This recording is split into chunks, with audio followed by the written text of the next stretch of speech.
Coming up on Network Africa, Burundi boycotts peace talks aimed at solving the country's political crisis.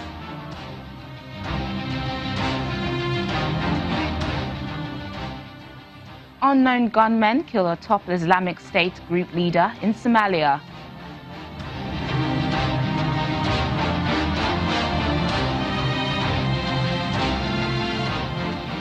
A Kenyan governor charged with aiding and abetting the brutal murder of his ex-girlfriend is freed on bail.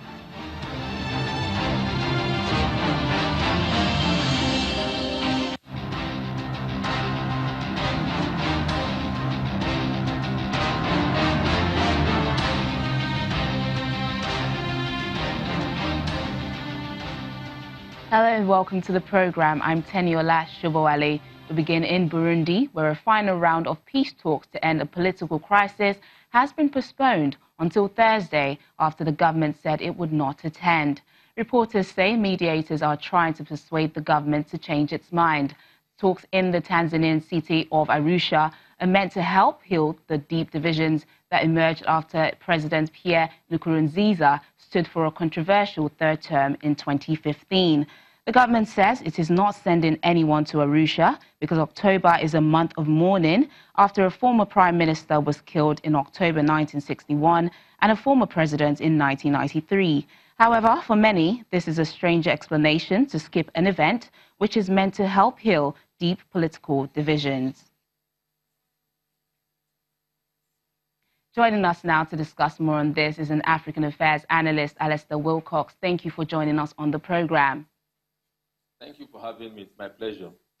Burundi is boycotting a final round of peace talks aimed at resolving their political crisis.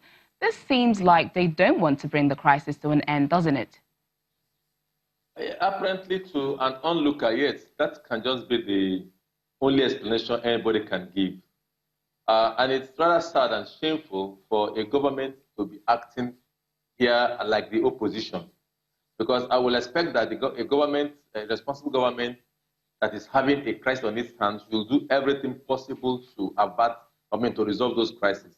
And it's more laughable, the reasons that they came up with, talking about October being a month of mourning or whatever, when there are serious issues to address in terms of what's happening in your country. I think it's rather sad, unfortunate, and shameful. I do not know what reasons they have, what other reasons or motive they have, but the fact is on the ground is the fact that they are not interested in getting this crisis resolved anytime soon. Like you said, this is a strange excuse. Like, could there be any other motive that the government has not to attend the peace talks? No, the government will want to. Look, the unfortunate thing about Burundi and this present government is the fact that it's like, just to be modest, there is some satanic manipulation in the minds of those in government in Burundi. Now, this is a country that came out of a very bitter civil war from about 2002 to 2005, whereby they were at each other's throat. And they managed to eke out a process, a constitution that set them into a peace process. And somebody, President Nkurunziza, wants to destroy the whole thing. Now, not only circumventing the constitution by wanting to run for a third term after the constitution gave a two-term limit, he also is now making sure that he has a limitless term, which is why he doesn't want the crisis to end, because I'm sure that there are pressures from negotiators or from the peace process to make them to stick to some time limit, but he doesn't want it. And so he will do everything possible to scuttle it. So long as he feels safe, secure within the within Bujumbura and Burundi, he feels he has everyone under control. He will not want it to end.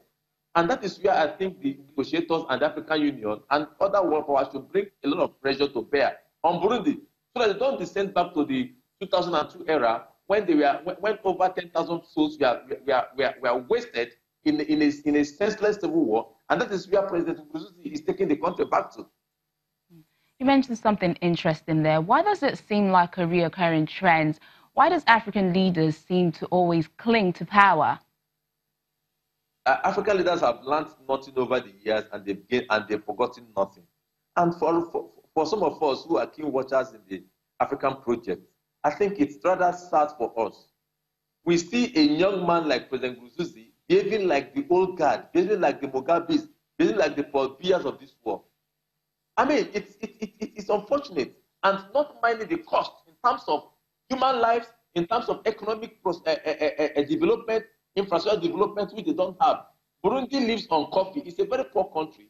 I do not know what is the attraction that is making a president or somebody who does not think of its people, rather think of itself. And the worst of it all is that this man's wife claims to be a pastor, claims to be a pastor, a woman of God, and they go about to preach, and yet he's only interested in shedding blood in his country.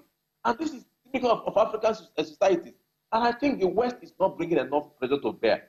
African Union is not bringing enough pressure to bear. I mean, there should be some kind of honor among thieves. Yes, a lot of countries in Africa have done well democratically. They've moved forward. But those that are lagging behind, people like Burundi, should not be sitting in the committee of responsible head of state when they meet at African Union level. There should be some pressure, because you cannot just be humiliating your people, destroying your economy, destroying the progress that your country, because you want to cling to power, and your wife claims to be a pastor. It's shameful and sad for the African society. But B has just won under 5 or 7 years now at 85, and it's not done. And other people like that. So we need to keep hammering this issue and bring it to the front burner, so that maybe some senses will be knocked into their heads and they begin to think like human beings. Right now, I don't think most Africans are thinking like human beings. So the president has said he will not run in 2020. Do you think this will help the country? I'm not sure he will not run. He's only buying time. He's already gotten the committee that was set up, the illegal committee that was set up on the political reform. He's already gotten them to endorse a limitless term period. So I do not believe that he will not run. Because, okay, if he doesn't want to run, why is that against the peace talk? So he is only setting the ground, just like what happened in the DRC, when Kabila postponed the elections upon election until he still clings to power. So Burundi is playing that same card. So I do not believe that he will not run.